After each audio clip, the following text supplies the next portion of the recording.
Shalom everyone, I'm Ryan White of Rooted in Torah Ministries. This week we are in the Torah portion Yitro, which is Exodus 18 verse 1 through 20 verse 26.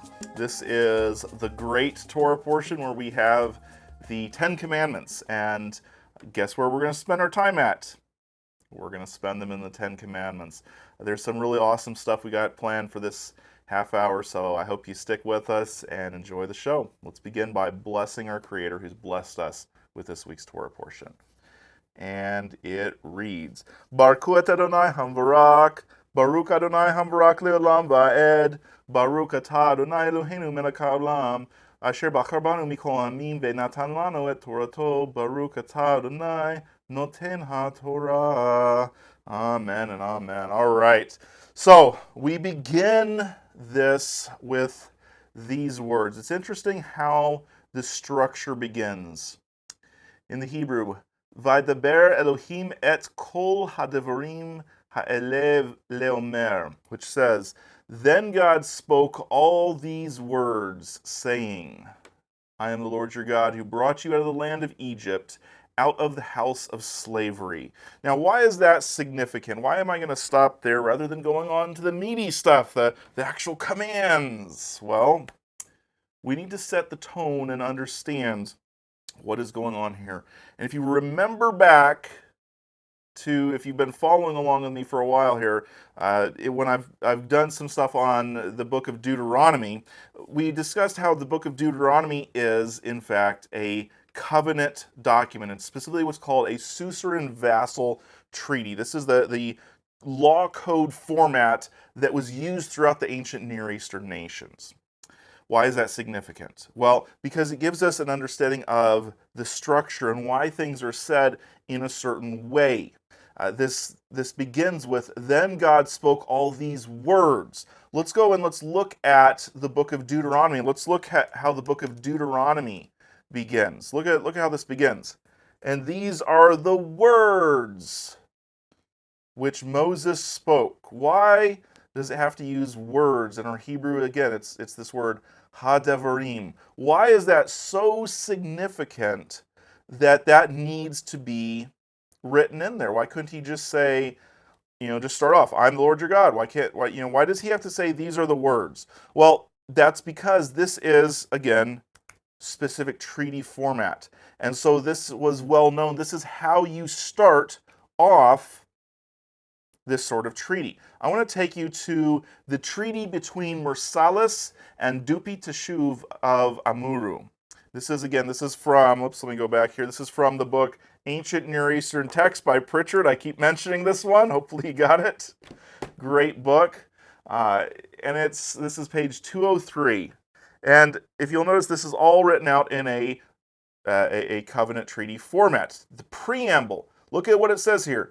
These are the words of the son Marsalis, the great king. And he begins with this, a historical introduction.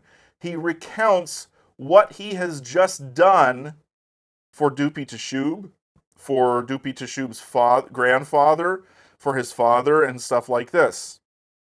So he goes through all of these things, then he goes through future relationships, military clauses, and you could keep on going down, dealing with foreigners, invocation of the gods' names, blessings and curses.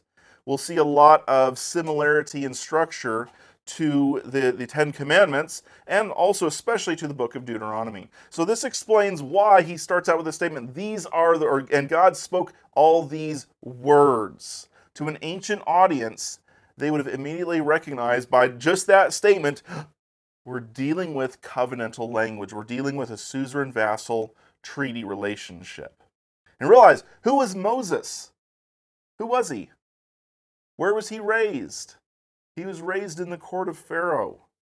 More than likely, this might have been his job, writing out treaties. This is what the Egyptians did with the nations around them. God put Moses in a position where he would understand how to communicate this treaty language. It's really interesting, isn't it?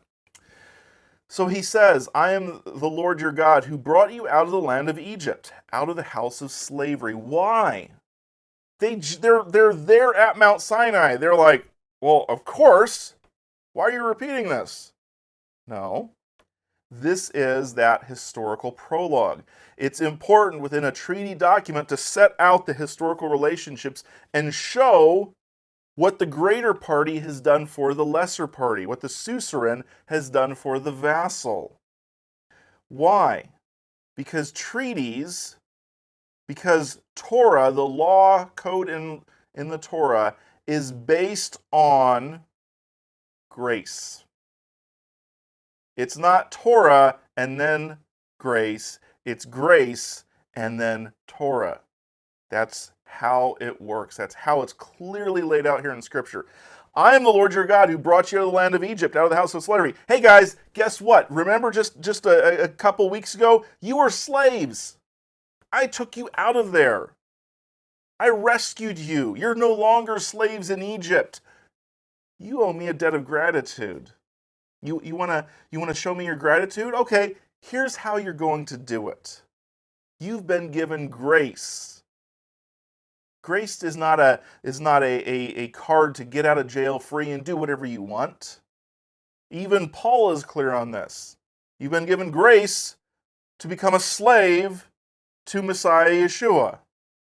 Right? When we read the entirety of Paul's writings of the Gospels, it becomes clear that grace is the prequel to becoming God's servant, to following him, to doing what he asks of you. This is what's being done to Israel here. Now, the Ten Commandments which follow, they are pretty timeless, if you will. I mean, every culture lives in a society where you don't murder, you don't commit adultery, you don't steal, you don't bear false witness, give people a day off, things like this. A lot of these things are, these aren't things that we look at and go, well, how do you do that? How do you not murder? Right? Now, we can have discussions about these, but they're pretty timeless. They're pretty, and that's what I love about the Ten Commandments, is they're kind of a summary, if you will, of this is how you behave in God's kingdom. This isn't everything, but this is kind of how we break it all down together. Remember, Yeshua even steps it up a notch, and he kind of says, you've got love God, Shema Israel, Lord our God, Lord is one. You shall love the Lord your God with all your heart, with all your soul, and all your might. And the second is like it. That's the greatest commandment. The second is like it, love your neighbor as yourself. Right? On those hangs everything. That's kind of the structure here, and we see this, that the first four commandments deal with essentially our relationship with God, even though I would propose to you that the Shabbat is kind of a mixture of our relationship with God and our relationship with our fellow man. We'll get to that here shortly. And then the rest of them are how to love your neighbor. So we see this pattern here, and it's beautiful. But what I want to do today is I want to look at these Ten Commandments in view of Israel having just come out of Egyptian slavery. What it would have meant to them. Why these things were necessary to tell them. Why they were significant to them. And I think we'll gain a greater understanding and greater appreciation for the commands given here. So let's begin with the first, what I'm going to label the first. Let me go back here really fast. Realize that there's debates and different denominations number them differently. You're going to have to deal with my numbering. Okay, if you don't like the numbering, well, renumber them in your mind. Let's get over it. Let's just read the text, okay? You shall have no other gods before me. Literally here, if we look in the text, the word here is al paneh. Literally means in my face. Get your gods out of my face. Why is this necessary to say? Well, Israel just came out of a society where polytheism was the norm. You believed in all these other gods. There was the god of the Nile, the god of justice, the god of the dead, the little, we talked about the little dog that eats the people who are all these different gods. Even the king was considered to be, the Pharaoh, he was a god himself, or at least a son of the god. Maybe he became divinized on death. They kind of had differing beliefs on that as time progresses and such. But our God is saying, no. You get all that stuff out of my face. Get it out. I don't want to hear it. I don't want to talk about it. We're done. There's no other gods but me, is what our God is saying. Get all the other junk out of your head. And you notice in the Torah, you don't have very much talk about angels, about demons, about that God Himself, that the Lord Himself has a son, Yeshua. You don't hear talk about that. I'm going to propose to you part of the reason is He's got to break them of their polytheistic mindset. You say, well, angels aren't gods. Yeah, they are, according to pagan beliefs. Pagans would if you would explain an angel or a demon to a pagan, they'd be like, oh yeah, it's a god. It's a demigod. Right? Just a lesser god. And so in the Torah, there are a few mentions here and there of angels and so on and so forth. And we'll see the angel of the covenant and such like that. But the angel of the covenant is kind of a mysteriously imbued angel that has been given the authority of the Father, if you will. So it's kind of interesting. So we do see those hints there, especially those of us who live 2,000 years after Messiah, and we now have that privileged position to go back and look and see Messiah in the Torah. But ancient Israel originally they're not looking for Messiah. This is not something that they have been come to understand yet. And so all this stuff is minimized because there's only the Lord Himself, Yod He Vav He. He is it. You will have no other gods. Get rid of all the pagan pantheons, the mindsets. Don't even fear demons. You'll notice when we get to Leviticus, we'll talk about how the sacrificial system is set up to destroy the concept of demons. He's saying, don't worry about any of the scary stuff out there. Worry about your relationship with me. It's fascinating. It's not to say that that angels don't exist, that demons don't exist. That's not what I'm saying here. What I'm saying is that for Israel coming out of Egypt, coming out of polytheism, they had to get that stuff out of their mind. And so God's telling them in His own way, in the own cultural way, you worry about me and you. I'll worry about everything else. You focus on our relationship. Let's get that right before I start revealing the mysteries of the universe and the things out there like that. Second commandment. You shall not make for yourself an idol or any likeness of that which is in the heaven above or in the earth beneath or in the water underneath the earth. You shall not worship them or serve them, for I, the Lord your God, am a jealous God, visiting the iniquity on the fathers of the fathers on the children, on the third and fourth generation of those who hate me, but showing loving kindness to thousands, to those who love me and guard my commandments. Pretty simple.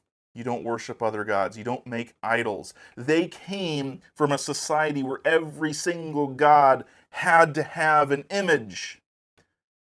They couldn't comprehend a God without an image. They needed that image in order to understand Him.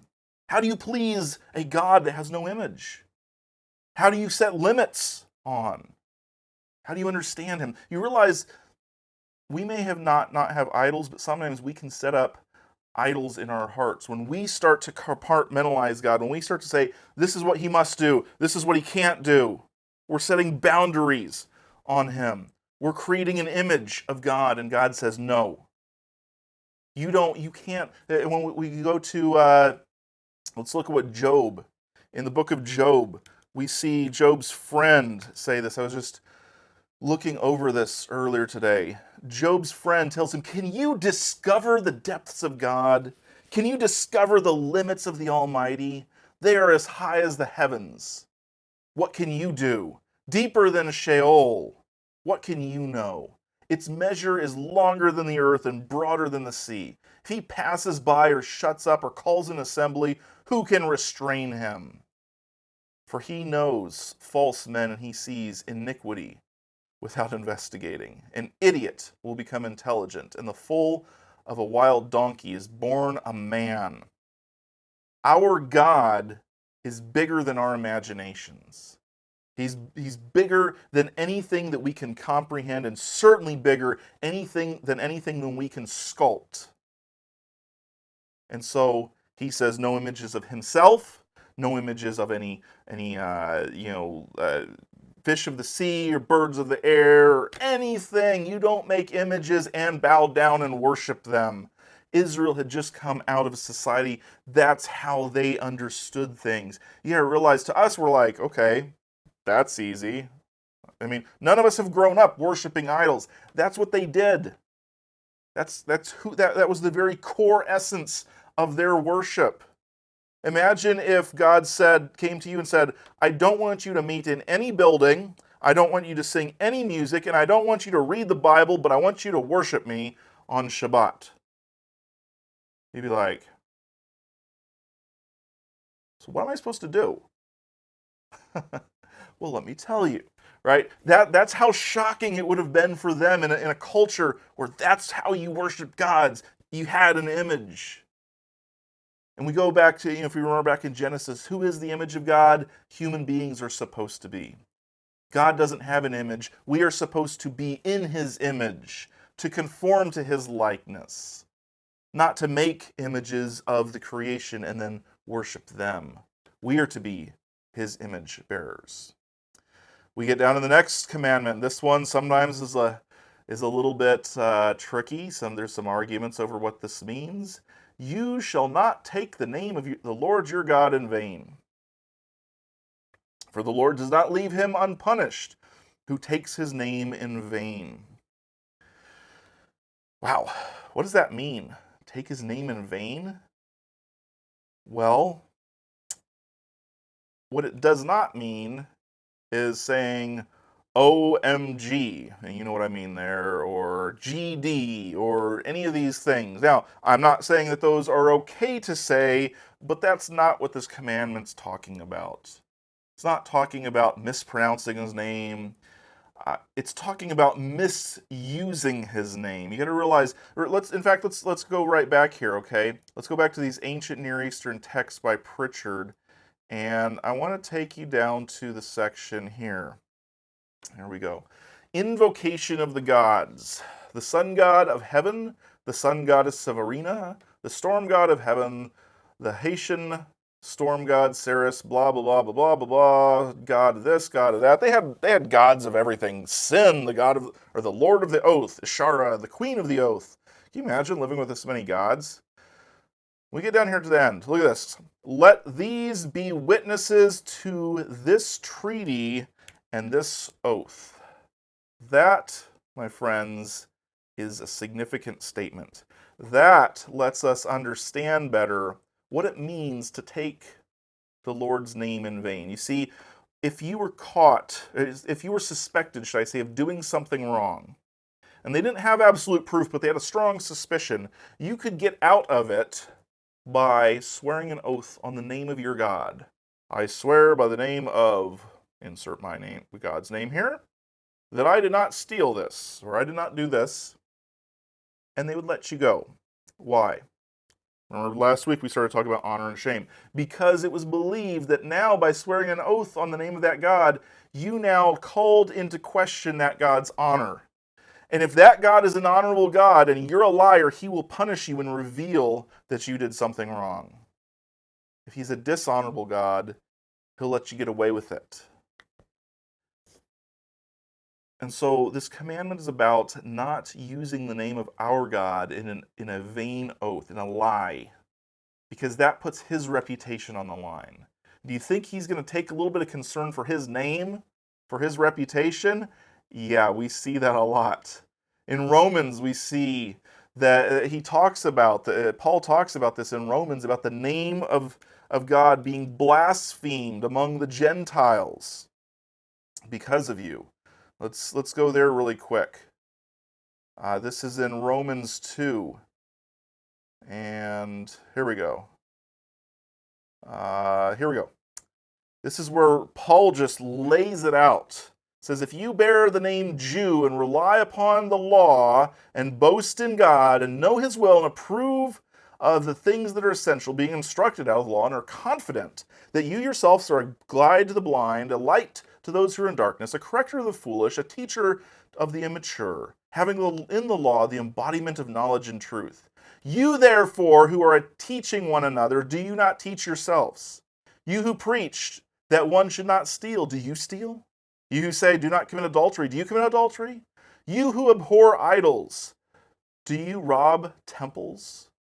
You who boast in the law, through your breaking of the law, do you dishonor God? For the name of God is blasphemed among the Gentiles because of you, as it is written, right? And that comes from Isaiah 52, verse 5, and also Ezekiel 36, verse 20. Paul is very clear. Blaspheming God's name, taking his name in vain, it's more than just pronunciation. It's even more than just saying an oath. It's being called by his name, being known to be a keeper of his Torah, following him, and then breaking the very thing that you proclaim. It's blaspheming God's name. It's bringing shame and dishonor to his name. It's taking his name in vain.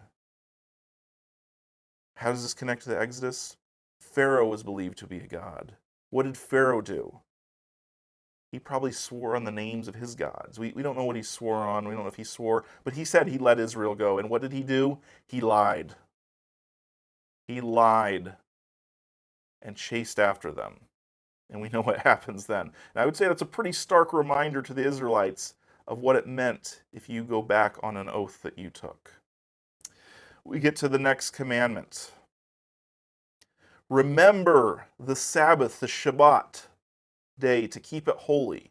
6 days you shall labor and do all your work, but on the seventh day it is a Sabbath to the Lord your God. You shall not do any work on it. You, nor your sons or your daughters, your male or your female servant, not even your cattle, and not the sojourner who stays within your gates. For in 6 days the Lord made the heaven and the earth and the sea and all that is in them. And so he rested on the seventh day. Therefore the Lord blessed the Sabbath day and made it holy. This is an extremely important commandment. Our keeping of the Sabbath on the seventh day, is giving honor to God as the creator of heaven and earth. Are you glad that God created you?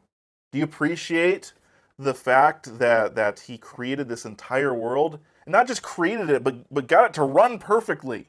I don't know how many of you have ever studied science and how like all the like the greater nuclear force, the weaker nuclear force, gravity, all these things, if they were off by just a fraction, a billionth of a fraction or whatever, I mean, it's a minuscule amount, nothing would work.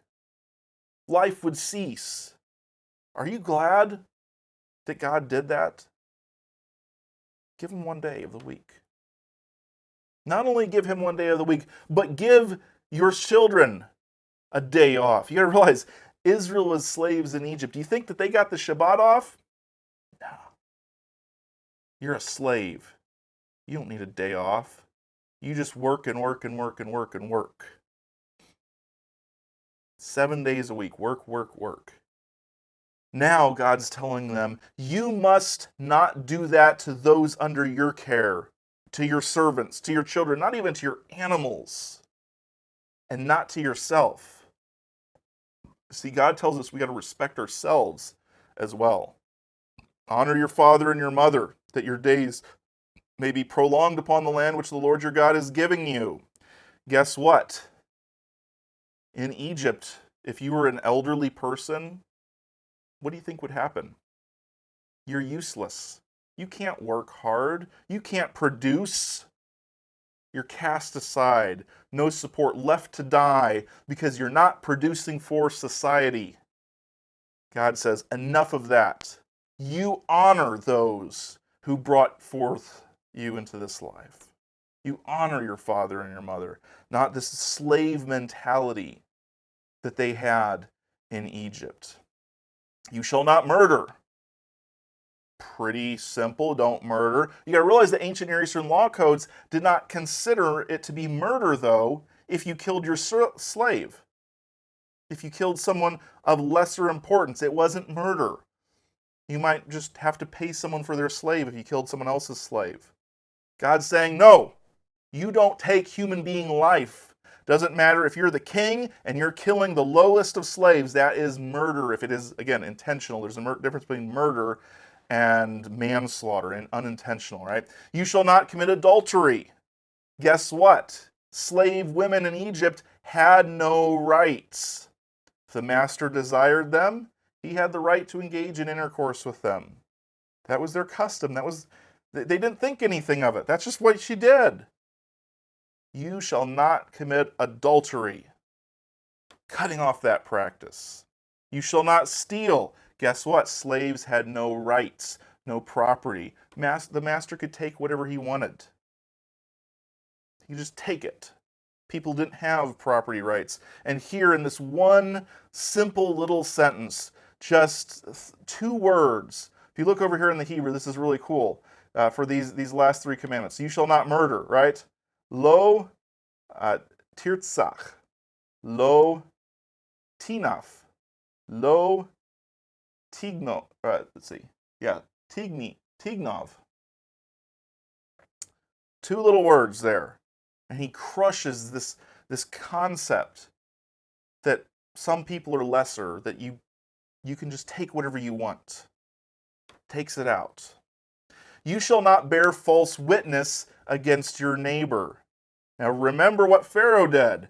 Pharaoh said, our neighbors, these Israelites, they're growing numerous. They're going to rise up, they're going to rebel against us, and they're going to overthrow us if someone attacks us. So let's throw them in the river.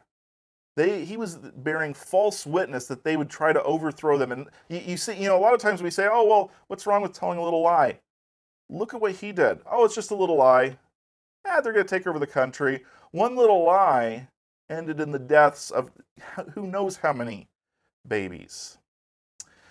And then last but certainly not least, we have the commandment, you shall not cover your neighbor's house. You shall not covet your neighbor's wife, nor his male servant, nor his female servant, nor his ox, nor his donkey, nor anything that belongs to your neighbor. It's not yours.